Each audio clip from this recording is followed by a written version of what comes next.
Good morning చెప్తే నేను start చేస్తా. Good morning. సరిపోదు సార్, ప్రెస్టీజ్ అనేది ఎంతో ఉంది సార్. ఇంట్లో 5,000, 10,000, 15,000 మైండ్ సెట్లు ఉండొద్దు, చాలా పెద్ద మైండ్ సెట్లు ఉండాలి. ఆల్రెడీ మీకు ఆ మైండ్ సెట్ రావచ్చు, నిన్న నుంచి రాకపోయినా ఈరోజు వస్తుంది. సో మీరు అందరు మాట్లాడాలి, పెద్ద బిజినెస్ కాబట్టి. సో చాలా పెద్దగా మాట్లాడతాం. గుడ్ మార్నింగ్ మాట్లాడాలి తల్లి. అందరు మా గురువుగారు చెప్తారు, సపోర్ట్ కొట్టేటోళ్ళు ఎవరు ఉంటారని. అందరు సక్సెస్ అయితే సపోర్ట్ కొట్టేటోళ్ళు కూడా కొంతమంది కావాలి, అవునా కదా? సో ఒక్కసారి దయచేసి ఒక్కసారి క్లాస్ ఇస్తే నేను స్టార్ట్ చేస్తా. Good morning. గట్టిగా గట్టిగా గట్టిగా. Right, thank you very much, thank you. Right sir, నా పేరు వచ్చేసి శ్రీనివాస్, మాది ఇబ్రాహీంపట్నం. సో బేసికల్గా నాది గవర్నమెంట్ జాబ్, నా గ్రామ పంచాయత్ సెక్రటరీ. సో దాదాపు ఒక 7.5 సంవత్సరాలు గవర్నమెంట్ ఎంప్లాయీగా పనిచేసి గవర్నమెంట్ జాబ్ కంప్లీట్గా వదిలేసుకొని ఈరోజు వెస్టీజ్లో పనిచేస్తున్నా. ఎందుకంటే గవర్నమెంట్ జాబ్ ఎందుకు వదిలేసినావు అనడానికి ఒక రీజన్ ఉంది. గవర్నమెంట్ జాబ్ వదిలేయడానికి రీజన్ అదే, ఈ గవర్నమెంట్ జాబ్ వదిలేసి వెస్టీజ్ పట్టుకోవడానికి అదే రీజన్, వెస్టీజ్లో ఇంత సీరియస్గా పనిచేయడానికి రీజన్ అదే. అది నా కుటుంబ పరిస్థితులు, నా పేదరికం. Good morning. సో చిన్నప్పటి నుంచి చాలా పేదరికం ఉంది. సో నాకు బాగా గుర్తుకు, మా అమ్మది ఒక 15 రూపాయల కూలి, మా నాయనది ఒక 40 రూపాయల కూలి, ఇద్దరు కలిసినా కూడా ఒక 60 రూపాయలు కూడా ఉండదు.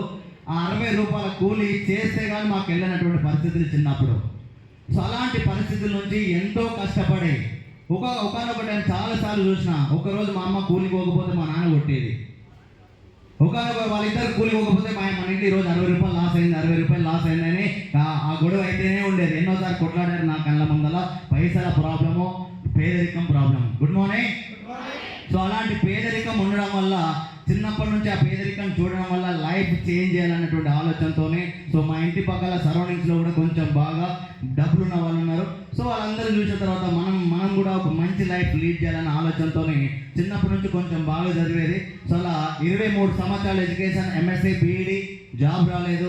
ఉస్మానియా క్యాంపస్లో దాదాపు 4 సంవత్సరాలు ఒక వనవాసం లాగా, తపస్సు లాగా 18-19 గంటలు చదివితే గవర్నమెంట్ జాబ్ వచ్చింది. ఆ జాబ్ కూడా 7.5 సంవత్సరాల పైన పనిచేస్తే నా ఇన్కమ్ 45,000 పైన వచ్చేది. అకౌంట్లకు మాత్రం ఒక 38,000 మాత్రమే వచ్చేది.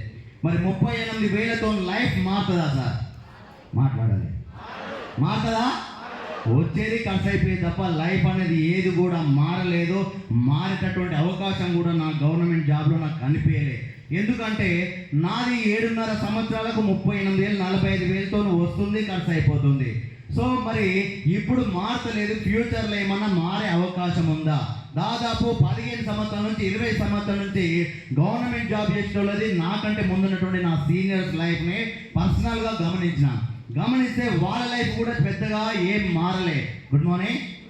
మారిందా సార్? మంచి కోట్లు సంపాదించి, కోటలు కట్టి, మంచి కార్లలో తిరిగి, మంచి అమ్మనాన్ని బాగా చూసుకొని, బ్యాంకు బ్యాలెన్స్ మెయింటైన్ చేసేటటువంటి జాబులు ఏమైనా ఉన్నాయా?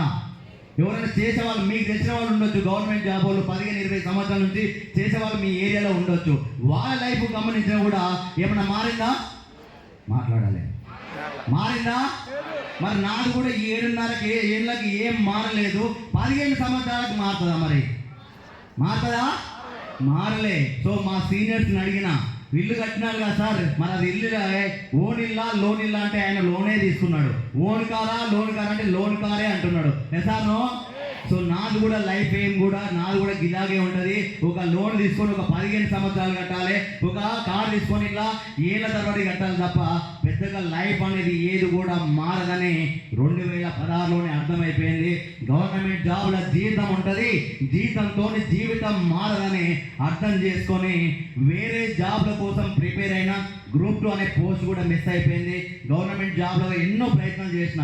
సో నేను చాలా నోటిఫికేషన్లు, సో తిండి తినకపోయినా, టిఫిన్ చేయకపోయినా కానీ నోటిఫికేషన్ మాత్రం 100% అప్లై చేసేది. సో అట్లా ఎన్ని చేసినా కూడా జాబ్ అనేది పెద్ద జాబ్ ఏం రాలేదు. Good morning. రాలేదు.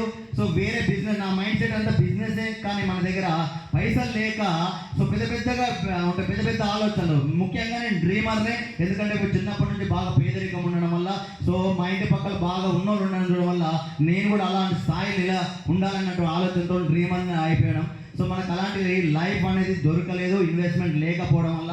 అదే పంచాయత్ సెక్రటరీ జాబ్ చేసినప్పుడు కానీ రోజు ఒకటి కోరుకునేది, నిజంగా చెప్తున్నా, ఇక నిజంగా అబద్ధం అనేది చెప్తున్నది, రోజు కనీసం ఏ దేవుడు కనిపించిన, చిన్న విగ్రహం కనిపించిన, అయ్యప్ప మాల వేసుకున్నా, తర్వాత శివుడు మాల వేసుకున్నా, ఆంజనేయ స్వామి మాల వేసుకున్నా, ఏ మాల వేసుకున్నా వాళ్ళ లోపల దేవుని చూసుకునేది. ఒక రాయి రూపంలో ఉన్నటువంటి ప్రతి దగ్గర దేవుని చూసుకునేది. దేవుడా నాకు ఒక అవకాశం ఇయ్యి, నా లైఫ్ మారేటటువంటి ఒక అవకాశం ఇయ్యి అని కోరుకుంటూ ఉండేది. కానీ నేను జాబ్లకు వెళ్ళిపోతాను అనుకునేది, కానీ సో నేను ఇళ్ళకి వస్తాను అసలు ఎక్స్పెక్ట్ చేయలేదు. Good morning. అలా కోరుకుంటున్నటువంటి టైంలో నాకు ఒక 20 సంవత్సరాల ఫ్రెండ్ రూపంలో అవకాశం వచ్చింది. ఆ 20 సంవత్సరాల ఫ్రెండ్ ఎవరంటే మా పాండు సార్. ఎవరు సార్? ఈరోజు పాండు సార్, మా గురువు గారు ఎంఎస్ఆర్ గారు, వెంకట్ సార్. సో నేను జాయిన్ అయ్యడానికి ఎవరైతే నా అప్లైన్స్ ఉన్నారో వాళ్ళందరికీ ఈ జన్మత రుణపడి ఉంటా. ఎందుకంటే వాళ్ళు ఈరోజు నాకు ఆ రోజు ఆ అవకాశం ఇవ్వడం వల్లనే ఈరోజు మీ ముందర నేను మాట్లాడుతున్నా. ఎసార్నో వాళ్ళు ఈరోజు అవకాశం ఇవ్వకపోతే నేను అదే జాబ్లో ఉండి ఎక్కడున్న బతుకులు కట్టే ఉంటుండే. సో రూమ్ రెంట్ కష్టపడుతుండేది, పిల్లల లైఫ్ కోసం కష్టపడుతుండేది. అన్నిటికీ కాంప్రమైజ్ అంటుండే లైఫ్లో ఉంటుండే. నాకు నచ్చదు. సో పేదరికం అనేది అసహ్యం, పేదరికంలో ఉండొద్దు అన్నటువంటి ఆలోచన నాది. కానీ అలాంటి లైఫ్లో నుంచి ఈరోజు ఇక్కడ నిలబెట్టారంటే ఆ క్రెడిట్ గోస్ టు మా అప్లైన్స్ అండ్ నా డౌన్లైన్స్. సో నా డౌన్లైన్స్ అనేది కూడా నాకు ఇష్టం ఉండదు, నా టీమ్మేట్స్. సో నా టీమ్మేట్స్ కారణం వాళ్ళందరికీ కూడా ఈ జన్మత రుణపడి ఉంటా. వెస్టిజ్ అన్నటువంటి అవకాశం నాకు రావడం వల్ల. Good morning. కానీ నేను స్టార్టింగ్లో ఈ బిజినెస్ని కొంచెం ఘోరంతా కూడా నమ్మలే. సో కొంచెం పైసలు సంపాదించాలన్న ఆలోచనతో కొన్ని నెట్వర్క్ మార్కెటింగ్ ఆల్రెడీ కొన్ని ఎక్స్పీరియన్సెస్ ఉన్నాయి. డబ్బులు కట్టేసి మోసపోయినటువంటి ఎక్స్పీరియన్స్ ఉండడం, కొన్ని నెట్వర్క్ మార్కెట్ చూసినటువంటి ఎక్స్పీరియన్స్తోనే మా ఫ్రెండ్తోనే అన్నా ఇట్లాంటివి మస్తులు చూసిన అన్నా. ఏమన్నా మాట్లాడాలి, టిఫిన్ తక్కువైందా, ఆకలి అవుతుందా? మరి ఫస్ట్ సెషన్ నాదే, జరా జోష్ ఉండాలి. Good morning. మాట్లాడాలి. ఎక్కువ నా కళ్ళ ముందర ముగ్గురే మీరే కనిపిస్తారు. కొంచెం మీరు మాట్లాడితే నేను మాట్లాడు. Good morning. ఏమన్నా సార్? ఏమన్నా? మీరు కూడా మస్తు చూసాం అన్న బ్యాచ్. ఇందులో నాకున్నటువంటి క్లారిటీ ప్రకారం దాదాపు 80 నుంచి 85% వరకు మస్తుగా చూసాం అన్న వాళ్ళే. సార్ నో, నేను అదే అన్నా, మీరు కూడా అదే అన్నారు, అవునా కదా అని తెలియక. సో మా ఫ్రెండ్ ఏం చెప్పినంటే ఈ ప్రోడక్ట్ అన్ని చాలా బాగున్నాయి, ఒకసారి వాడు, నీకు నచ్చితే కంటిన్యూ చేయి, నచ్చపోతే వదిలేసే, ఇంకా నచ్చపోతే ఏడగొన్న వాళ్ళు రిటర్న్ ఇచ్చేయి అని చెప్పినా కూడా స్టార్టింగ్లో నమ్మలేదు. సో బాగా నాకు గ్యాస్ ట్రబుల్ ఉంది, అదే గ్యాస్ ట్రబుల్కి ఇంకొక ఫ్రెండ్కి ఇవ్వడం వల్ల బాగా రిజల్ట్ వచ్చిందని చెప్పేస్తే ఆ ఫ్రెండ్కు ఫోన్ చేసిన, అరే పరమేష్, ఈ పాన్ గారు ఏదో సబ్బులు షాంపూలని నా ఎంబడి పడతా ఉన్నాడు, ఏది రాయని గొడవ అంటే ఆ ప్రోడక్ట్లు బాగానే ఉన్నాయి, నువ్వు వాడుకో.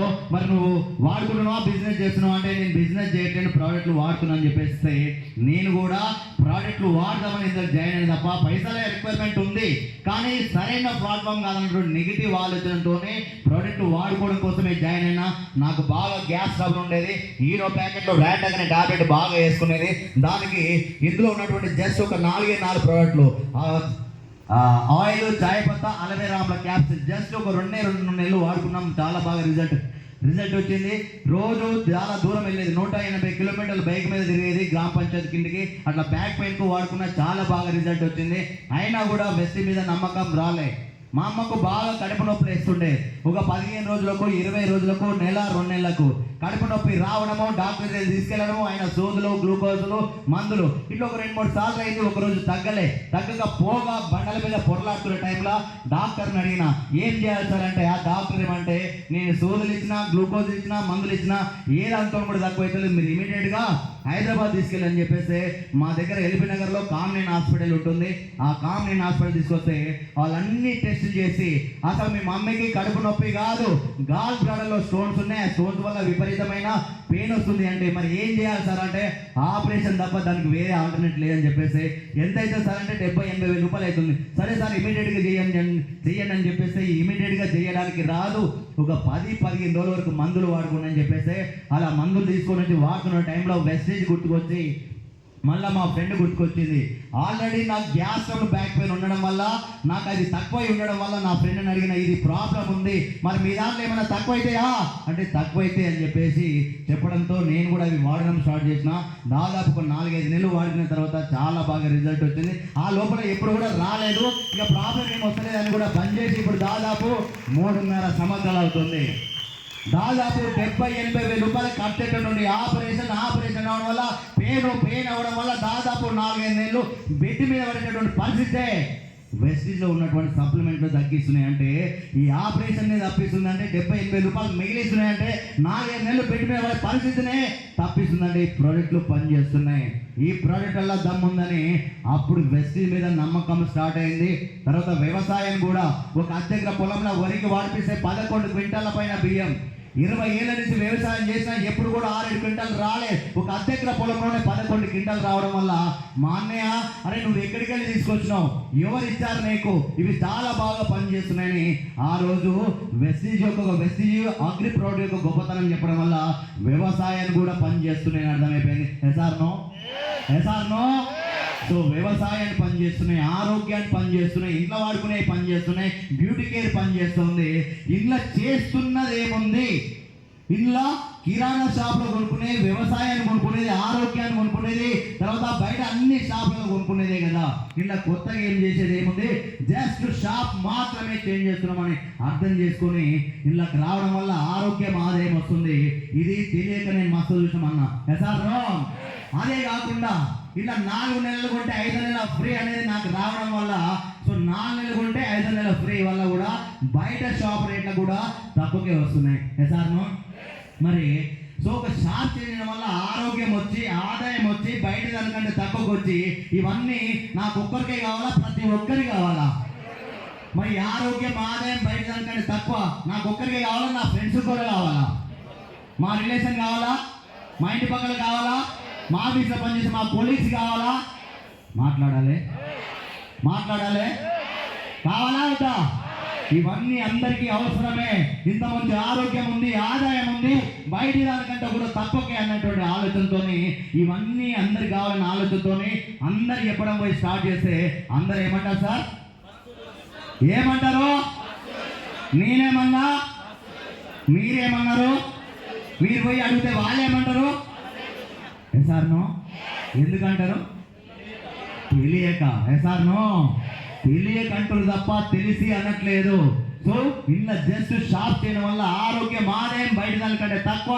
సో ఇదే కాకుండా మనం హాస్పిటల్ మెట్లకి కూడా ఆరోగ్యాన్ని కాపాడుకోవచ్చు. ఇందులో ఉన్నటువంటి ప్రోడక్ట్లు మనం స్టార్టింగ్ నుంచి వాడితే. ఎస్ఆర్నో ఇందులో 1 సంవత్సరం 2 సంవత్సరాలు కష్టపడితే నెలకు 1,00,000 వస్తుంది.